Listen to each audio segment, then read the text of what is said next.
은혜로우신 우리 아버지 하나님, 주님의 은혜를 진심으로 감사하고 오늘도 우리 귀한 성도님들과 함께 이 시간 하나님 앞에 예배할 수 있는 복 주신 것 감사합니다. 하나님, 한 분 한 분 이 시간 주님과의 만남이 있는 시간이 되게 하시고 내게 주시는 음성을 듣는 시간 되게 해 주옵소서. 예수님의 이름으로 기도합니다. 아멘. 지난주에 이어서 우리 계속해서, 지난주가 아니라 계속 우리 사도행전 같이 공부하고 있는데 오늘은 22장이거든요. 근데 그 이제 배경 설명을 조금 지나간 이야기, 오버래핑을 조금 해드리고 나서 오늘 이야기로 들어가면 좋을 것 같아요.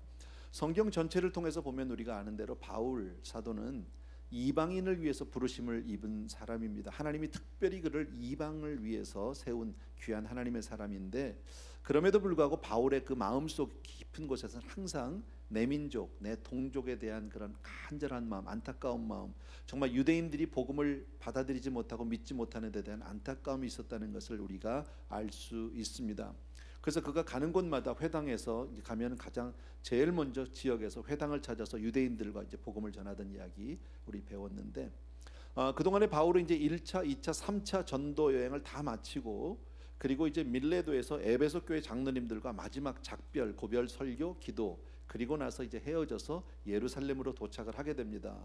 예루살렘에 가면 어떤 환난을 당할지 모른다, 핍박당할지 모른다, 죽을지도 모른다, 이미 알고 있습니다. 어느 정도 마음의 준비를 했지만 그러나 성령의 강한 인도 때문에 예루살렘으로 돌아왔고요. 그리고 예루살렘에서 오자마자 그 야고보, 당시의 예루살렘 교회의 최고의 지도자인 야고보를 만납니다. 그리고 장로님들을 만나서 선교 보고를 했습니다.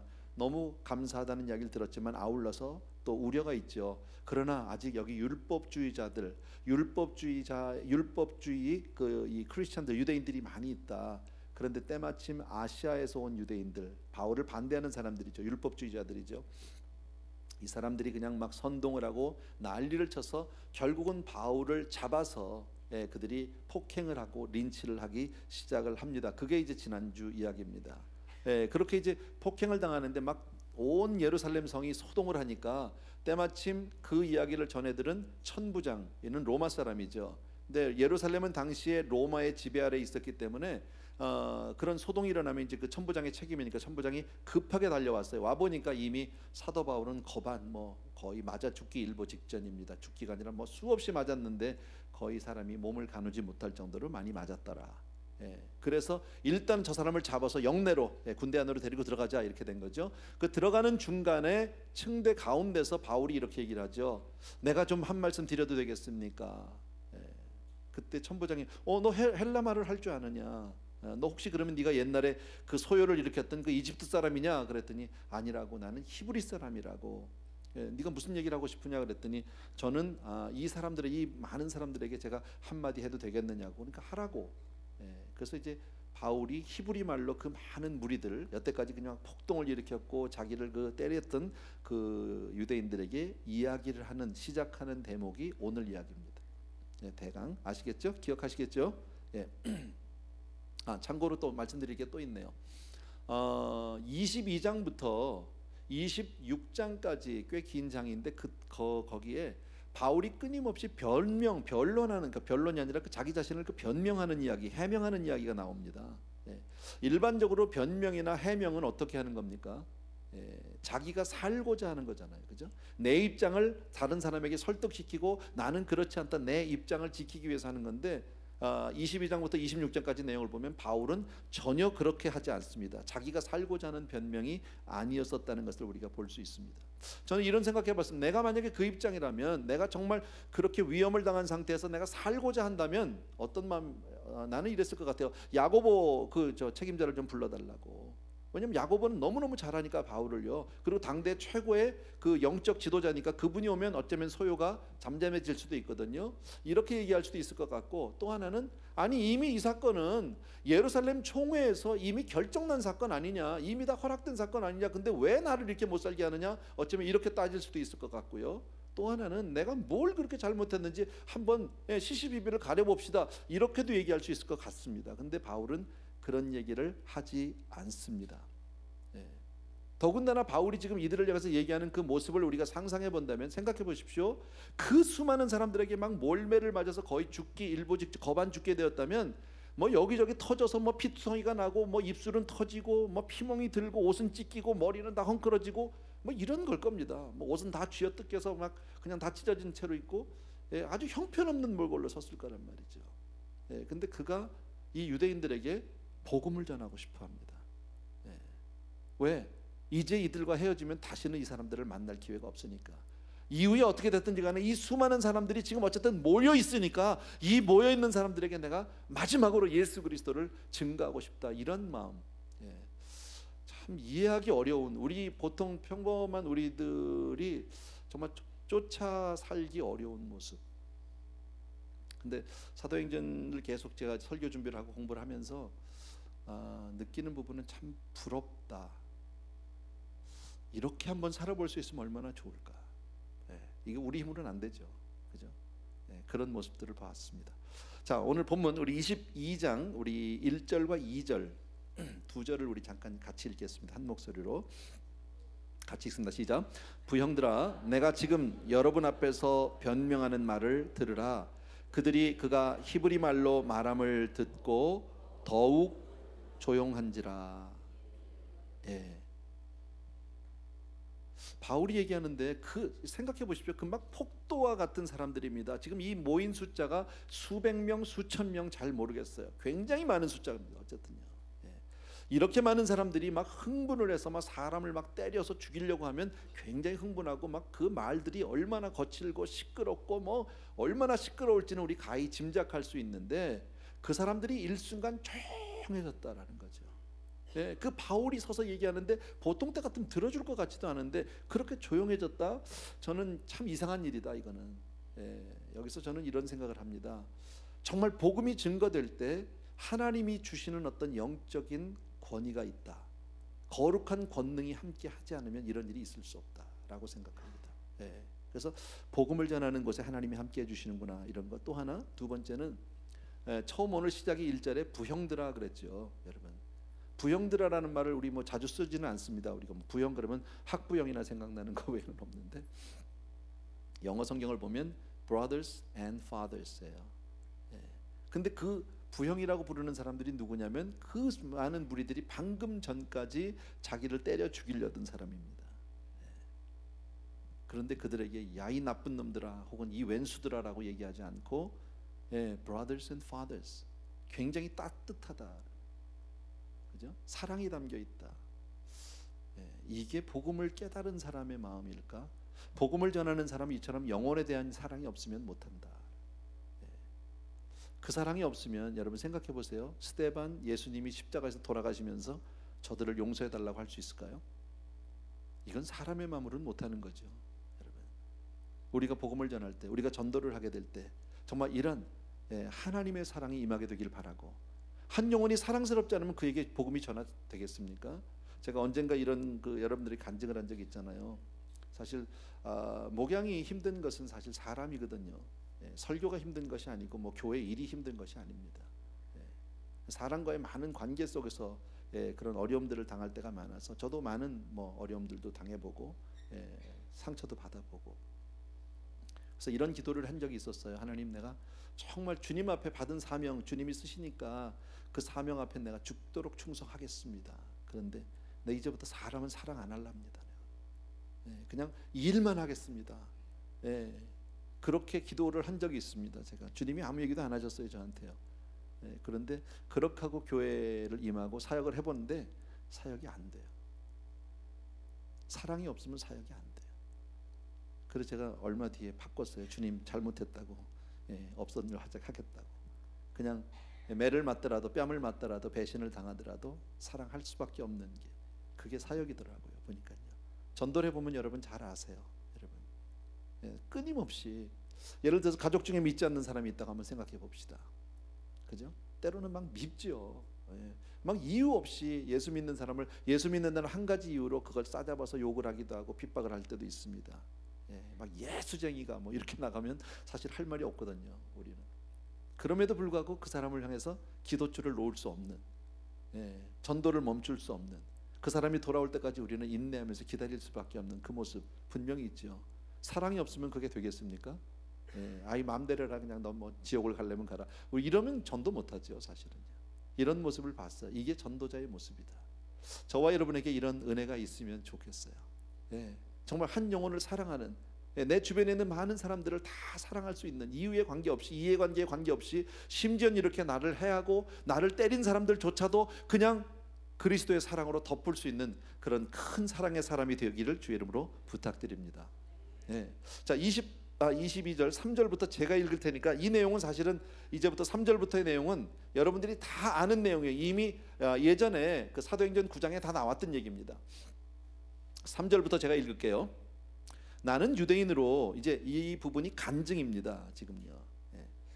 바울이 자기 간증을 하는데, 나는 유대인으로 길리기아 다소에서 났고 이성에서 자라 가말리아의 문화에서 우리 조상들의 율법에 엄한 교육을 받았고 오늘 너희 모든 사람처럼 하나님께 대하여 열심히 있는 자라. 나도 이 도를 박해하여 사람을 죽이기까지 하고 남녀를 결박하여 옥에 넘겼노니 이에 대제사장과 모든 장로들이 내 증인이라. 내가 내가 그들에게 다메섹 형제들에게 가는 공문을 받아가지고 거기 있는 자들도 결박하여 예루살렘으로 끌어다가 형벌을 받게 하려고 가더니 그랬습니다. 뭐 너무 잘 아는 내용이지만 한번 다시 얘기한다면 이런 거죠. 여러분, 지금 내가요 여러분하고 똑같은 사람입니다. 이 동네에서 나 태어났고 이 동네에서 자랐고 나 율법 훈련을 누구보다도 잘 받았던 사람이고, 나 그리고 가말리아 문화에서 그 신학교 나온 사람입니다. 그리고 내가 얼마나 열심히 했는지 이렇게 예수 믿는 사람들 쫓아다니면서 내가 박해하고 핍박하는데 앞장서다가 사람을 죽이기까지 합니다. 근데 그걸로도 내가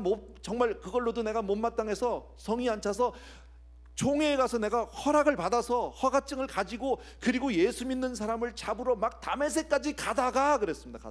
그게 내가 여러분하고 똑같습니다. 하나님에 대해서 나도 그런 열심히 있었던 사람입니다. 6절을 제가 읽겠습니다. 가는 중에 다메섹에 가까이 갔을 때 오정쯤 되어 호련히 하늘로부터 큰 빛이 나를 둘러 비치매 내가 땅에 엎드러져 들으니 소리 있어 이르되 사울아 사울아 내가 왜 나를 박해하느냐 하시거늘 내가 대답하되 주님 누구시니까 하니 이르시되 나는 내가 박해하는 나사렛 예수라 하시더라. 나와 함께 있는 사람들이 빛은 보면서도 나에게 말씀하시는 이의 소리는 듣지 못하더라 그랬습니다. 그렇게 다메섹으로 가는데 갑자기 큰 빛을 봤다는 거죠. 갑자기요. 근데 나만 본 게 아니라 나와 같이 가서 다 같이 봤다. 너무 빛이 강렬해서 거기서 쓰러졌는데 내가 물었다는 거죠. 도대체 그때 음성이 먼저 들렸는데 사울아 사울아 내가 어찌하여 나를 핍박하느냐 박해하느냐. 그래서 내가 물었다는 거예요. 도대체 누구신데요? 누구세요? 그랬더니 나는 내가 박해하는 나사렛 예수라. 이 얘기를 들었다는 거죠. 이건 개인적인 체험인 거죠. 근데 아까 읽었던 그 마지막에 9절에 보면 같이 있던 무리들이 큰 빛은 보았지만 나에게 하시는 말씀은 듣지 못했다 이렇게 얘기하죠. 그죠? 자, 간증 참 강력한 복음의 수단입니다. 사실은요. 우리 이번에도 캠프를 통해서 많은 간증들이 있었고 팀 멤버들의 간증이 있었습니다. 간증이라는 게 뭡니까? 내가 경험한 예수입니다. 내가 만난 예수의 이야기를 하는 겁니다. 여러분, 이게 왜 강력할까요? 바울은 지금 그들에게 정말 간절하게 지금 매를 맞고 죽음 바로 직전에서 그 영혼들을 향해서 유대인들에게 복음을 전하고 싶은데 첫 마디의 시작이 자기 간증을 시작합니다. 자기가 알고 있는 어떤 복음의 내용도 신학적인 지식도 아닌 자기의 삶으로 체험한 부분을 얘기하고 있다. 이건 누가 뭐라고 해도 변할 수 없는 부분이라는 거죠. 이런 부분들 여러분들은 간증이 있으신가요? 간증을 하라고 얘기하면 선뜻 잘 못하는 부분이 참 많습니다. 우리 성도님들은 우리 한국 사람들 일반적으로 간증 그러면 큰 사건 그냥 눈이 멀었다가 죽은 병에서 낫습니다 이런 것만 생각하는데 아니요. 아주 작은 부분이라도 내가 주님을 경험한 부분, 정말 주님을 만났던 부분, 주님이 나와 함께했던 그 부분 여러분 믿습니까? 여러분? 너무 중요한 거거든요. 사실 영이신 하나님을 우리가 어떻게 만날 수 있습니까? 얼굴과 얼굴로 우리가 인간같이 만날 수는 없겠지만 그러나 분명히 영적인 어떤 경험이 있지 않느냐는 거죠. 저에게도 분명한 것은 지난주에 제가 말씀을 드렸는데 제가 오늘까지 사역을 하면서 이 사역의 현장에서 떠날 수 없고 붙들려 있는 이유는 신학이 아닙니다. 성경의 지식이 아닙니다. 주님이 나를 부르셨고 나를 택하셨다라는 그 한 가지 이유 때문에 누가 뭐라고 얘기해도 하나님이 나를 부르셨다는 것을 내가 부인할 수 없는 나에게 사건이 있어요. 저만의 이야기가 있어요. 그것 때문에 제가 현장을 떠나지 못하는 겁니다. 때로는 다 버리고 싶을 때도 있었지만 그 한 가지 경험 때문에 여러분, 나는 여러분들에게 정말 무슨 경험이 없으면 신앙이 없다 이런 얘기를 하려는 건 아닙니다. 그러나 여러분들의 신앙이 정말 살아나고 신앙이 정말 정말 꿈틀거리고 움직일 수 있게 하려면 여러분들의 하나님과 만남이 있어야 합니다. 체험이 있어야 합니다. 내가 만난 예수가 있어야 합니다. 여러분, 그래서 그 예수를 그럼 어떻게 만나느냐? 기도 외에는 다른 길이 없어요.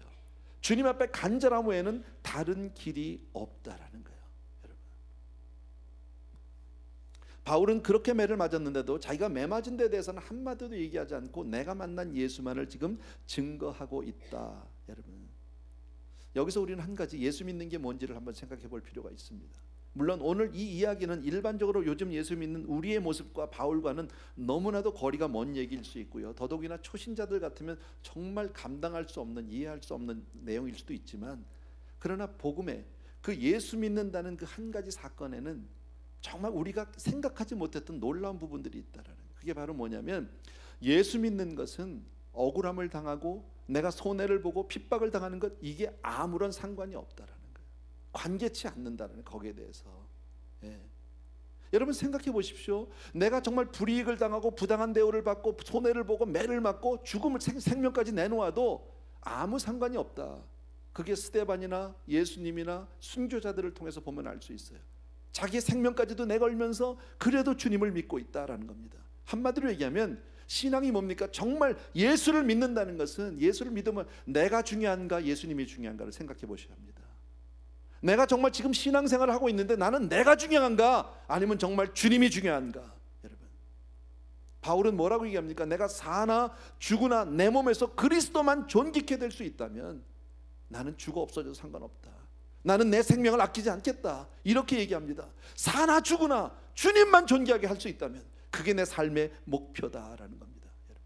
아까도 말씀드렸지만 바울은요, 이 사람들에게 내가 뭘 잘못했느냐, 내가 너희들한테, 너희들이 정말 내 사정을 제대로 알아보거나 이런 얘기를 하는 거냐? 근데 그런 얘기 한마디도 안 하고 무슨 얘기만 합니까? 내 삶 가운데 주님이 이렇게 하셨다. 내 삶 가운데 예수님이 이렇게 찾아와셨다. 바울은 내가 곰곰이 생각해 보니까 이렇게 내가 정말 이렇게 복음을 전하고 이방인들에 가는 게 가장 좋은 길이더라, 이런 얘기하지 않았어요. 내가 이것 앞뒤 다 따져보고 해보니까 이게 제일 나은 겁니다. 당신들도 잘 생각해 보십시오. 이런 얘기 하지 않았어요. 그냥 한마디로 뭐예요? 주님이 하셨다는 거예요. 주님이 나에게 찾아오셨고 이제껏까지 주님이 나를 이렇게 사용하신 거지 내가 한 것이 아니다. 여러분도 알지만 나는 이방인들을 막 가서 핍박하고 예수 믿는 사람 핍박하려던 사람 아닙니까? 그런 나를 바꿔놓으신 분이 바로 주님이시다, 그 얘기입니다. 여러분, 이게 예수 믿는 거다. 그렇다면 바울이 이렇게 달라질 수 있었던 이유는 뭘까라는 겁니다. 오늘 성경을 통해서 다시 한번 확인할 수 있는 것은 아까 6절 이하에 보게 되면 이런 말씀이 있어요. 나와 함께 있는 사람들이 빛은 보면서도 그랬습니다. 아까 9절에 있었죠. 9절에도 있었고 그들이 음성은 듣지 못했다고 그랬죠. 많은 사람들이 신앙생활하면서 이런 생각하죠. 나도 좀 신비한 체험 한번 해봤으면 좋겠다. 나도 그런 어떤 영적인 체험 한번 해봤으면 정말 좋겠다. 무슨 뜻인지 우리 다 충분히 이해하죠. 그러나 신앙은 본 걸로만 되지는 않습니다. 체험이 있다고 해서 내가 더 깊은 신앙으로 나가는 것도 아닙니다. 아까 제가 체험이 있어야 된다 했지만 좀 더 구체적으로 얘기하면 신앙은 체험을 넘어서 주님이 나에게 하시는 말씀이 들려야 합니다. 여러 사람에게 주시는 얘기를 하는 것이 아닙니다. 내게 부딪히는 얘기가 있습니다. 내게 주시는 음성이 있습니다. 사울아 사울아, 이 한마디면 세상이 달라질 수 있어요. 아무것도 아닙니다. 우리가 엎드려 기도합니다. 어떤 문제가 있습니다. 사업에 문제가 있습니다. 건강에 문제가 있습니다. 자식의 문제, 막 하나님 앞에 매달립니다. 그런데 하나님이 갑자기 나에게 음성을 주십니다. 사랑하는 내 아들아, 내 딸아. 끝이에요. 그럼요. 아무 처방이 없어도 상관없어요. 그 음성 듣는 그 순간에 내 인생은 완전히 새로워질 수 있어요. 아멘입니까 여러분? 이게 신앙이다라는 겁니다. 우리는 자칫 내 중심적으로 내 삶을 위해서 내 자녀들을 위해서 이렇게 살아가려고 하지만 아니요, 신앙은 그것을 뛰어넘어서 주를 위해서 주님을 쫓아가는 것이 신앙인 줄로 믿습니다. 그래서 신앙생활은 정말 신앙은 주님이 내게 하시는 말씀을 들어야 하고 나와의 개인적인 인격적인 관계를 형성해야 합니다. 여러분, 예를 들어서 우리 유명인이 있다고 싶다. 도널드 트럼프가 이번에 대통령 후보가 됐습니다. 선출이 됐습니다. 예를 들어서 그분에 대한 모든 인포메이션을 다 안다고 칩시다. 몇 년도에 태어나고 뭐 나이가 몇이고 몸무게가 몇이고 뭐 혈액형은 뭐고 다 알아도 아무 소용 없어요. 나 그 사람하고 밥 한 번 먹었어, 끝나는 거예요. 나 그 사람하고 점심 먹었어, 그게 훨씬 나은 거 아닙니까? 줄줄이 외우고 있으면 뭐 합니까? 연예인들 마찬가지, 운동선수 마찬가지 아닙니까? 아무리 많이 알아도 소용없어. 나 그 사람 나랑 같이 있었어 옛날에, 한마디로 끝난다라는 거죠. 주님도 마찬가지. 신앙생활을 여러분이 좀 더 실제적으로 해주셔야 된다라는 겁니다. 예. 아까도 말씀해, 바울은 자기가 정말 예수 믿기 전에 열심히 예수 믿는 사람들 핍박했던 사람이라고 얘기하잖아요. 그런 그가 주님을 만남으로써 한 번에 달라졌다. 이제 끝까지 그냥 예수 믿는 사람 핍박하러 가다가 사울아 사울아 네가 어찌하여 나를 핍박하느냐, 나는 네가 핍박하는 나사렛 예수라. 그 순간에 확 달라져서 주를 위하는 사람으로 바뀌어버렸다라는 겁니다. 그리고 나서 오늘 우리가 한 가지 더 관심을 가져야 될 것은, 누구시죠? 나 나사렛 예수. 그 다음 얘기가 뭐가 나옵니까? 일반적인 우리가 상황에서 본다면, 너 왜 나를 그렇게 못 살게 해? 너 왜 이렇게 나에게 못되게 해? 누구세요? 나 예수. 그리고 나면 뭐라고 얘기합니까? 우리는요, 그게 아니고요, 사실은요, 제 입장에 뭐 내 얘기 좀 들어봐, 이러고 나가서 자기 합리화를 해야 될 것 같은데, 성경은 뭐라고 얘기하냐면, 주님 내가 주여 내가 무엇을 하리이까 합니다. 주님 무엇을 내가 해야 합니까? 뭘 할 수 있어요? 주님을 만난 사람은 사명을 구한다라는 거예요. 주를 위해서 일하고 싶어진다. 뭔가 드리고 싶어진다. 은혜 받으면 뭔가 하고 싶어집니다. 뭔가 자꾸 주님 앞에 내놓고 싶고, 주를 위해서 할 줄 아는 건 없지만 그래도 뭔가 드리고 싶다. 여러분, 그래서 일보다 중요한 것은 만남입니다. 일보다 중요한 것은 예배입니다. 은혜입니다.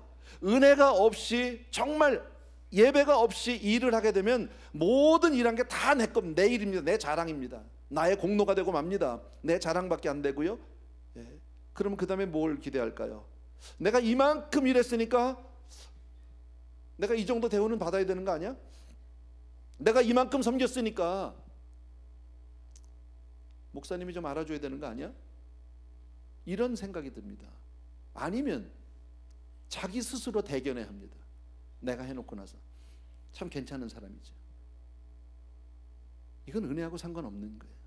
그러나 은혜 받은 사람은 대가를, 자기의 어떤 주장을, 자기의 권리를 주장하지 않아요. 그냥 주님이 무엇을 시켜주시는지, 그게 중요한 거예요. 내가 무슨 일을 하느냐가 중요한 게 아닙니다. 변화받은 이후에 보십시오. 바울은요, 주님이 가라는 대로 가는 겁니다. 하라는 대로 하는 겁니다. 그래서 예수 믿는 것을 한마디로 우리가 잘 아는 성경 구절에 갈라디아서 2장 20절 여러분 아시죠? 그죠? 내가 그리스도와 함께 십자가에 못 박혔나니 그런즉 이제는 내가 산 것이 아니 오직 내 안에 그리스도께서 사신 것이라. 이제 나는 없는 거예요. 오직 주님만 있는 거예요. 이게 진정 예수 믿는 것이다라는 겁니다. 조금 어렵습니까? 조금 힘들 수 있어요. 11절 말씀을 보십시오. 11절 말씀이 아까 보면 읽었는데 제가요, 나는 그 빛의 광채로 말미암아 볼 수 없게 되었으므로, 눈이 멀었던 거죠. 나와 함께 있는 사람들의 손에 끌려서 다메섹에 들어갔다. 우리 다 아는 내용입니다. 자, 근데 이것을 우리 이야기로 바꿔봅시다 한번요. 바울은 다메섹으로 가는 도중에 강력한 빛을 받았습니다. 음성을 들었습니다. 그리고 예수가 바로 자기가 핍박하는, 이제 예수가 메시아인 것을 깨닫게 됩니다. 그리고 났는데 눈이 멀었습니다. 여러분, 만약에 우리가 주님을 만났는데, 주님을 체험했는데 눈이 먼다면, 내가 눈이 멀었다면 여러분 어떻게 반응하실래요? 내가 큰 은혜를 받았는데, 교회에서 예배드리며 큰 은혜를 받았습니다. 나가다가 바로 교통사가 나서 온몸이 다 부서졌다면 여러분 어떻게 얘기하실래요? 뭐라고 얘기할까요? 주님 이럴 수는 없습니다. 왜 이러십니까 도대체? 어쩌면 이렇게 주님에게 따지거나 원망하지 않을까요? 그러나 진짜 주님을 만난 사람은 어려움을 개의치 않아요. 그게 중요한 게 아니에요. 지금 바울의 입장에서는 내가 지금 눈을 떴느냐 눈을 감았느냐가 중요한 것이 아니에요. 진짜 중요한 것은 주님이 나를 이끌고 있다 아니냐, 그게 문제예요. 주님이 나와 함께 하느냐 안 하느냐, 그것이 중요한 문제지 내가 눈 떴느냐 안 떴느냐는 중요하지 않아요. 오히려 어쩌면은요, 눈을 뜨지 못했기 때문에 오히려 더 주님께 집중할 수 있고 주님께만 인도함을 받을 수 있게 더 좋았는지도 몰라요. 조금 얘기하면요. 그러니까 나는 없는 거예요. 신앙은요. 참 이해하기 어려운 부분입니다. 인간으로서는 참 받아들이기 어려운 내용인데 이게 바로 예수를 믿는 진실한 신앙이다라는 거지. 그렇지 않으면 바울과 같이 살아갈 수가 없죠. 사람이면 자기 자신이 우선이 아니 될 수가 없죠. 내 유익을 챙기지 않을 수가 없는 거죠. 근데 우리가 그것을 어떻게 부인합니까? 못합니다. 이것은 우리 힘으로는 안 됩니다. 오직 주의 은혜로만 가능하고 하나님의 오직 정말 하나님이 주시는 그 성령의 은혜로만 가능한 거지 우리 힘으로는 아니 되는 줄로 믿습니다. 여러분, 유명한 목사님들 보면 간증을 들어보면 큰 병 가운데서 고침 받은 분들이 참 많습니다. 죽을 병에서 일어나는 분들이 많습니다. 예를 든다면 한경직 목사님이 예전에 폐결핵으로 거의 죽었다가 사셨던 분입니다. 조용기 목사님도 초창기에 그랬던 분입니다. 또 김삼환 목사님, 저는 김삼환 목사님을 개인적으로 참 좋아합니다. 예전만큼은 지금 좀 덜 좋아하는 것 같은데 어쨌든 저는 참 많이 좋아했습니다. 개인적으로 저는 그분 몰라요. 그냥 제가 아는 그분은 그냥 김삼환 목사님이라는 그 유명한 목사님, 그리고 그분의 책을 많이 봤고 그리고 그분의 설교를 많이 들었어요. 그러면서 혼자서 그렇게 제가 그분을 짝사랑하기 시작을 합니다. 근데 저는 그분이 그 간증 가운데 제가 잊지 못하는 간증이 있습니다. 사실 김삼환 목사님 초기에는요 굉장히 힘드셨습니다. 교회를 개척했는데 얼마나 힘들었으면요, 당신이 개척한 교회에서 쫓겨났습니다. 장로님들에게 목회하다가 쫓겨나는 목사의 심정을 여러분이 혹시 헤아릴 수 있을까요? 얼마나 힘들까요? 그 아픔, 그 고통 이루 말할 수 없고 그 패배감과 그 낙심, 좌절 이루 말할 수 없습니다. 그런데 몸의 건강까지도 잊어버린 거예요. 몸이 너무 나빠졌어요. 근데 때마침 그때 자기가 속해 있던, 당신이 속해 있던 그 노회가 있어서 노회를 참석했는데 내장산 근처에서 했대요. 노회 기간 중에 하루 내장산 관광하는 날이 있어서 목사님들이 전부 내장산 올라가는데 당신은 올라갈 수가 없었다는 거예요. 몸이 너무 약해서, 몸이 너무 아파서 산에 올라갈 만한 힘이 없었다는 거죠. 그리고 그 작은 여관방에 혼자 남겨져 있습니다. 다른 목사님들은 그래도 산으로 뭐 이렇게 하루를 떠났는데 자기는 그렇게 하고 있는데 자기 처지가 너무 서러운 거죠. 노예를 가봐도요, 많은 목사님들의 관심과 이 사랑의 대상은요 목회 잘하는 분들이지 그렇게 목회 못하는 사람은 존재 자체가 없습니다. 너무 슬픈 거죠. 거기다 몸도 이 모양 이 꼴이 돼서 이제는 어떻게 할지도 몰라서 여관방에 앉아서 정말 땅이 꺼지게 한숨을 쉬고 눈물이 글썽글썽하다가 그러다가 찬송을 드리기 시작했대잖아요. 저는 그때 이후로 그 찬송을 참 좋아합니다. 저도요. 이 세상 험하고 나 비록 약하나 늘 기도 힘쓰면 큰 권능 얻겠네. 아세요? 그 찬송만 계속해서 부릅니다. 이 세상 험하고 나 비록 약하나 늘 기도 힘쓰면 큰 권능 얻겠네. 주의 은혜로 대속하셔서 계속 한 번, 두 번, 10번, 100번, 수백 번을 부릅니다. 눈물로 부르고 정말 가슴 저리게 부르고 자기 신세 같아서 부르고 하나님 앞에 그렇게 부르는데 그날 그 방에 성령께서 오셨어요. 혼자 부흥회를 하는 거죠. 부흥회 이상이겠죠. 아팠던 몸이 나았습니다. 그리고 그 이후에 사역의 문이 열렸다는 거예요. 이런 간증을 들으면서 저는 참 감사했어요. 혹시 여러분도 그런 경험이 있지 않습니까? 어느 날인가 일어났는데 나도 모르게 자꾸 콧노래가 불러지고 찬송가가 입에서 맴도는 날이 있지 않으세요? 계속 부르세요. 성령의 감동입니다. 하나님께서 여러분을 찾아오신 하나의 증거라고 볼 수 있습니다. 저는 그런 적 참 많습니다. 그렇게 부르는 거예요. 근데 왜 유명한 목사님들의 삶 가운데는 이런 간증들이 있을까? 제가 생각해 보았어요. 정확한 건 잘 모르겠어요. 곰곰이 생각해 봤는데 아마 이거 같아요.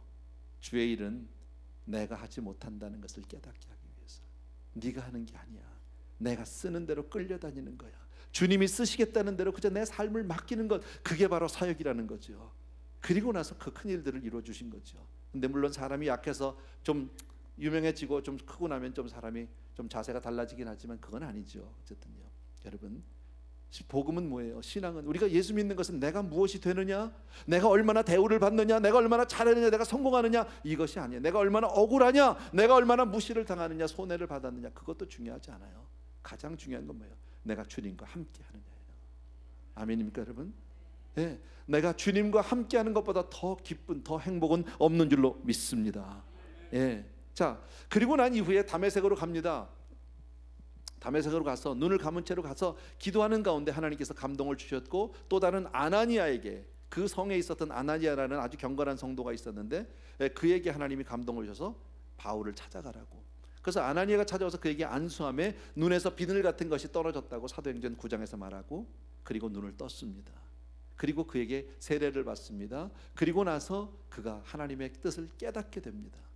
얼마나 감사했을까요? 이건 뭐 말할 수 없는 은혜죠. 내가 체험한 예수지요. 예. 자, 그리고 났는데 바울의 그 불같은 성격이 어디 가나요? 그러니까 바울이 바로 예루살렘으로 갑니다. 예. 그리고 가서 이 복음을 전하겠다고, 이 은혜를 전하겠다고 막 그러면서 막 기도를 하는데, 오늘 읽었던 17절입니다. 아니, 아직 안 읽었네. 제가 읽겠습니다. 17절 이하에. 예. 후에 내가 예루살렘으로 돌아와서 성전에서 기도할 때에 황홀한 중에 봄에, 그랬습니다. 예루살렘에 와서 성전에서 열심히 기도하는데 아주 황홀한 중에, 이 얘기는 비몽사몽간입니다. 사실은 옛날 성경엔 비몽사몽으로 되어 있는데 여기는 황홀한이라고 되어 있네요. 주께서 내게 말씀하시되 속히 예루살렘에서 나가라. 그들은 내가 내게 대하여 증언하는 말을 듣지 아니하리라. 예, 하거늘 19절에 내가 말하기를 주님, 내가 주를 믿는 사람들을 가두고 또 각 회당에서 때리고 또 주의 증인 스데반이 피를 흘릴 때에 내가 곁에 서서 찬성하고 그 죽이는 사람들의 옷을 지킨 줄 그들도 아나이다. 21절에 나더러 또 이르되 떠나가라. 내가 너를 멀리 이방인에게로 보내리라 하셨느니라. 예. 자, 무슨 간증을 합니까? 내가 그렇게 은혜를 받았어요. 내 눈이 떴어요. 주님을 경험했어요. 그리고 나서 내가 예루살렘에 와서 막 기도하는데 주님이 뭐라고 그러셨냐면요, 예루살렘에서 나가래요. 그래서 내가 그랬어요. 주님, 아니에요. 이 사람들 난 누군지 너무너무 잘 알아요. 내가 지금 얼마나 이 예수 믿는 사람 핍박했고 내가 어떻게 살아왔는지 이 사람들이 너무너무 잘 알아서 나를 잘 이해할 거예요. 그렇게 얘기했다는 거죠. 그랬더니 주님이 속히 가라는 거죠. 나는 너를 이방인에게 보내겠다고 얘기하셨다. 여기서 우리가 한 가지 배울 게 있다. 신앙은, 한번 따라합시다. 신앙은 하나님의 모순을 지적하지 않고 전적으로 순종하는 것이다. 네, 때로는 우리는 내 생각, 내 주장을 앞세워서 주님의 뜻을 무시하려고 할 때가 있는데, 아니요, 신앙은 전적으로 하나님께 순종하는 것이다. 예, 잠언 16장에서 뭐라고 말씀하냐면, 어떤 길은 사람이 보기에는 바르나 그랬습니다. 필경 사망의 길이라. 우리가 생각할 땐 이게 되는 일입니다. 이거 이렇게 살아야 합니다. 그러나 하나님의 뜻은 아니다. 그렇게 가면 너 죽는다, 너 망한다, 그런 얘기겠죠. 신앙은 철저한 순종을 우리 앞세우고 있다라는 거죠. 자, 중요한 구절을 좀 보겠습니다. 22절과 23절입니다. 두 절을 같이 보겠습니다. 같이 읽읍시다. 시작. 이 말을 하는 것까지 그들이 듣다가 소리질러 이르되 이러한 자는 세상에서 없애버리자 살려둘 자가 아니라 하여 떠들며 옷을 벗어 던지고 티끌을 공중에 날리니. 예. 갑자기 유대인들이 여태까지 조용했던 사람들이 그냥 갑자기 들고 일어납니다. 막 폭동이 일어났습니다. 폭발한 것 같이요. 예. 저건 안 되겠다, 저놈 죽여야 되겠다, 막 이런 거죠. 예. 왜 이랬을까요? 사람들이 갑자기요, 여러분. 예. 이제껏 잘 듣고 있던 사람들이 이방인이라는 단어에서 폭발해 버립니다. 이방인이라는 단어 자체가 이 사람들에게 아주 비유를 상하게 하는 거예요. 자존심을 건드리는 거예요. 그러니까 이성이고 객관이고 상식이고 다 없는 거예요. 그냥 죽여라, 이렇게 된 거예요. 예. 여러분, 사람이 사람의 말을 들을까요, 안 들을까요? 여러분, 아무 얘기도 안 하는데 안 듣더라고요. 제가 해보니까.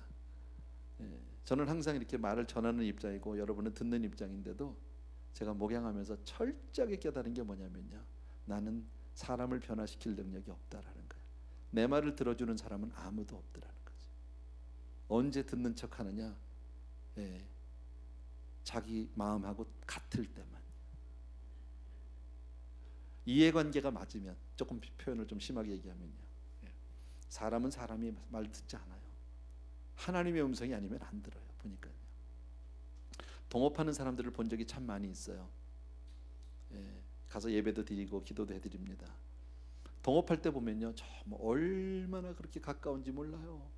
예, 이거는 정말 뭐 형제를 떠나서 연애하는 것보다 더해. 어떨 때 보면 이 사람들이 혹시 동성연애자 할 정도로 들어요. 너무 가깝습니다. 근데 그렇게 하다가 조금 이해관계가 달라지면, 서로 생각하는 게 달라지면 그때부터 원수도 그런 원수가 없습니다. 부부지간은요, 등 돌리면 왼수 아니에요? 그잖아요. 사람은 그렇더라고요, 여러분. 왜 이 사람들이 이렇게 이방인이라는 단어 하나에 확 그냥 화가 끓어오를까? 이유가 뭘까요? 이 사람들의 마음엔 뭐가 있습니까? 우리 유대인은 하나님의 선민이라는 거예요. 특별한 선택하심이 있고 그만한 이유가 있다라는 거죠. 저 사람들, 저런 이방 것들하고 우리하고는 비교할 수 없는 그런 특권이 있다. 어떤 선민의식이 있는 거죠. 예, 이것 때문에 달라진 거예요.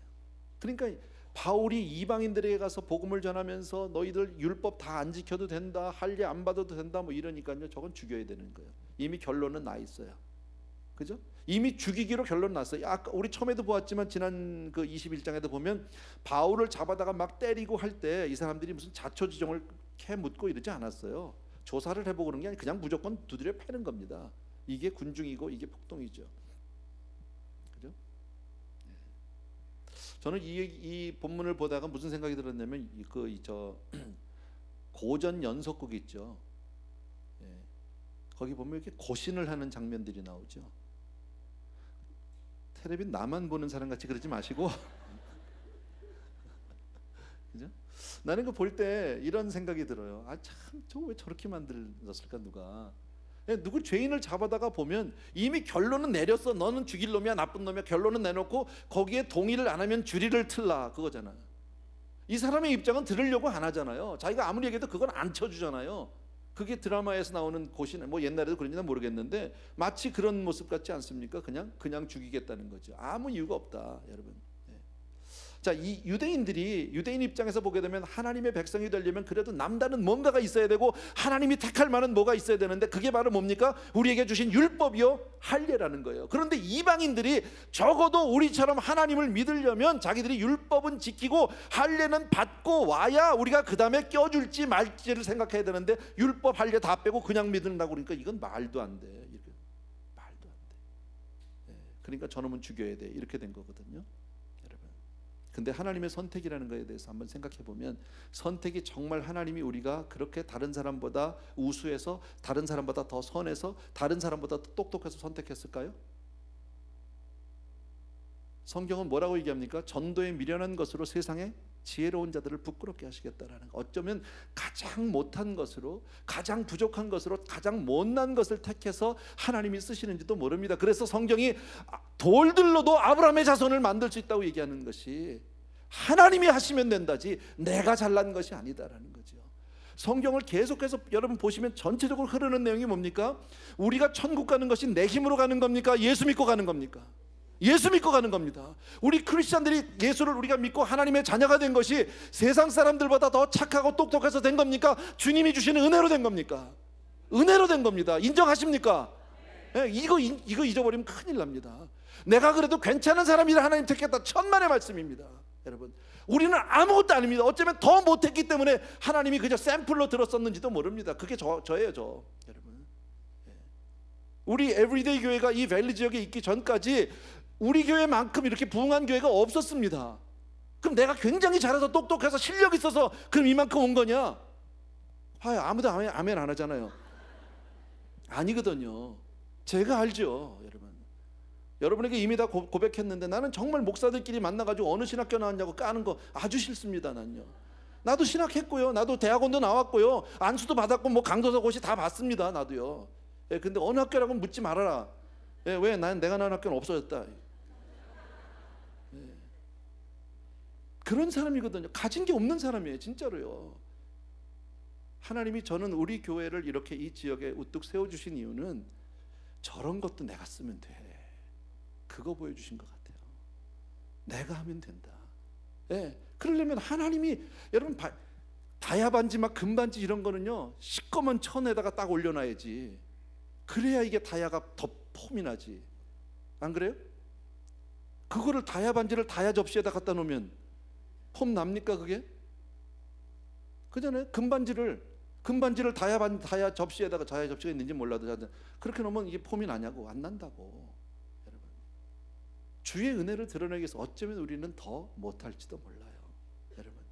여러분이 다 그렇게 부족하다라는 말은 아니지만 신앙생활은 우월의식이 있으면 안 되는 거예요. 나의 나된 것은 오직 하나님의 은혜라 믿으시기 바랍니다. 예, 다시 말씀드리면 유대인들의 이 문제는 왜 지금 이렇게 막 유대인들이 막 이방인 바울에 대해서 이렇게 막 격한 이런 반감을 가지고 살의를 가지고 있느냐, 한마디로 얘기하면요, 내가 죽지 않아서예요. 내가 살아있어서 그래요.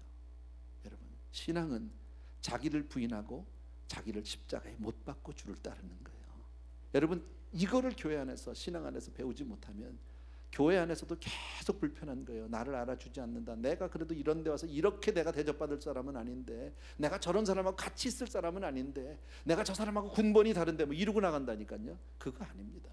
여러분, 우리는 정말 하나님의 은혜로만 사는 사람이 되어야 할 줄로 믿습니다.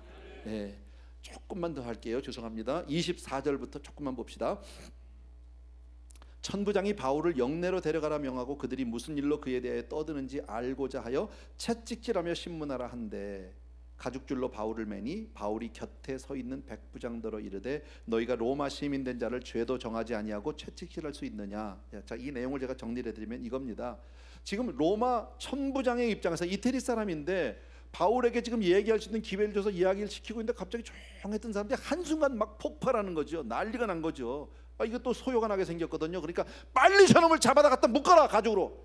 예, 그 얘기는 뭐냐면요, 예수님이 그 마지막에 이 매를 맞았던 것 같이 그렇게 때리겠다는 겁니다. 가죽 채찍으로 지금 바울을 치겠다는 겁니다.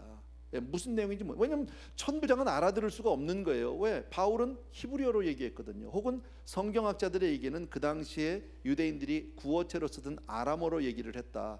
히브리어든 아람어든 로마 사람은 여전히 못 알아듣긴 마찬가지입니다. 내용을 모릅니다. 그러니까 일단 저놈이 이놈 때문에 지금 이게 시끄러워지니까 저건 전 두드려 패면서 좀 조사를 하자, 이렇게 된 거죠. 그때 바울이 한 얘기가 뭐예요? 너희들은 로마 시민 된 사람을 이렇게 죄도 정하지 않고 재판도 안 해보고 무조건 패냐? 지금 이렇게 나온 거죠. 근데 로마법의 당시에 로마 사람에게는 그런 가죽 채찍 형벌이 할 수 없어요. 왜 그러냐면 그렇게 이걸 가죽을 묶어놓고 가죽 채찍으로 때리는 거는 이건 짐승들에게나 하는 짓이라는 거예요. 로마 시민은, 대단한 그 로마 시민은 그런 형벌을 받을 수 없다 해서 로마 시민 못 받는 거예요. 근데 깜짝 놀랍니다. 오늘 읽진 않았는데 그 밑에 보면 천부장님, 너 로마 시민이냐? 그러니까 난 날 때부터 시민입니다, 이렇게 된 거죠. 그러니까 야, 너는 그런 사람이냐? 나는 여기 와가지고 브로카통에서 샀는데, 돈 주고 샀다고 그러거든요, 이 사람이요. 다른 거죠. 이게 시민권자라도 좀 다르잖아. 난 났어요, 이거 하고. 우리 같은 사람하고는 좀 다른 거잖아, 어쨌든. 예, 그런, 깜짝 놀라죠. 제가 여기서 얘기하고 싶은 것이 하나 있어요. 지금 이 말씀을 드립니다. 바울이 자기가 복음을 깨닫고 난 이후에 복음 안에서 나는 모든 것을 배설물처럼 버렸다고 얘기합니다. 그런데 왜 여기서 딱 가장 필요할 때 로마 시민권을 딱 드러내느냐는 거죠. 그럼 버린 게 아니잖아요. 그죠? 또 바울의 사역을 보면 그는 그의 배경도 그의 학력도 그의 모든 경험도 다 쓸 때 되면 다 쓰고 있더라. 그렇다면 성경에서 말씀하는 버렸다는 의미가 뭘까? 우리도 주를 따르려면 다 버려야 할지도 모르는데, 다 버려야 하는데, 자, 그렇다면 우리가 버린다는 건 어떤 의미냐? 완전히 내가 주를 위해서 버리면 재산도 다 버리고 학벌도 다 버리고 뭐 지위도 버리고 다 빨가벗고 그러면 길바닥으로 나가야 되느냐? 지금 그 얘기입니까? 아니다라는 겁니다. 성경 안에서 버렸다는, 복음 안에서 버렸다는 의미는 나 개인의 유익을 위해서 사용하던 것을 버렸다, 그 얘기입니다. 복음을 위해서는 다 사용해야 합니다. 할 수 있으면 다 내놓고 해야 합니다. 여러분의 정말 그 이 똑똑한 지식도, 여러분의 무슨 경험도, 여러분의 무슨 모든 것을, 배경도 다 사용할 수 있어야 합니다. 복음을 위해서는요. 그러나 나 자신의 유익을 위해서만 사용하지 않으면 된다. 그러니까 모든 수단과 방법을 가리지 않고 예수 그리스도를 전하고자 하는 것. 오늘 바울의 변명 혹은 해명, 이렇게 제가 제목을 정했는데요. 이 변명, 해명은 사실은 자기 자신을 위한 것이 아니다. 우리가 하는 변명은 나를 위해서 하는 거지만 바울은 주를 위해서 하고 있다라는 거예요. 이게 복음의 사람이다. 여러분, 조금 어려워요. 내용이 조금 무겁고 힘듭니다. 왜? 우리가 따라가기는 너무 힘들지만, 그러나 이렇게 살 수만 있다면, 내 인생이 혹시 남아진 시간, 얼마나 있을지 모르지만 남겨진 시간 동안에 주를 위해서 혹시 이렇게 비슷하게만 살 수 있다면 얼마나 좋을까. 주님을 얼마나 기쁘시게 할 수 있을까? 하나님 앞에 가서 서는 그날 누구보다도 가장 아름답다고 칭찬받을 사람이 되지 않을까, 이런 생각을 해봅니다. 여러분, 우리 힘으로는 갈 수 없는 길입니다. 그러나 주의 은혜를 사모하시고 정말 진정한 복음이 뭔지, 예수 그리스도를 믿는다는 것은 나를 부인하고 십자가를 지고 따라가는 삶이다. 기억해 주셨으면 좋겠습니다. 기도하겠습니다. 사랑하는 우리 아버지 하나님, 우리 귀한 성도님들과 함께 오늘은 바울의 그 마지막 사역들을 같이 살펴보면서 나 자신을 부인한다는 것이 얼마나 힘들고 어려운지 모릅니다. 그러나 아버지, 바울을 바울되게 하셨던 하나님의 은혜가 우리 귀한 성도님들 한 분 한 분도 그렇게 변화시켜 주시기를 기대합니다. 소원합니다. 아버지요, 한 번 왔다 가는 인생, 짤막한 인생, 아침 안개와 같은 인생 가운데 땅만 쳐다보다 가지 않게 도와주옵소서. 나만 생각하다 가지 않게 도와주시고 주를 위해 살 수 있는 우리 성도님들 다 될 수 있도록 은혜를 베풀어 주시옵소서. 감사하고 예수님의 이름으로 기도합나이다. 아멘. 아멘. 우리 조용히 일어나셔서 우리 찬송 하나 드립시다. 부름받아 나선 이 몸 어디든지 가오리다.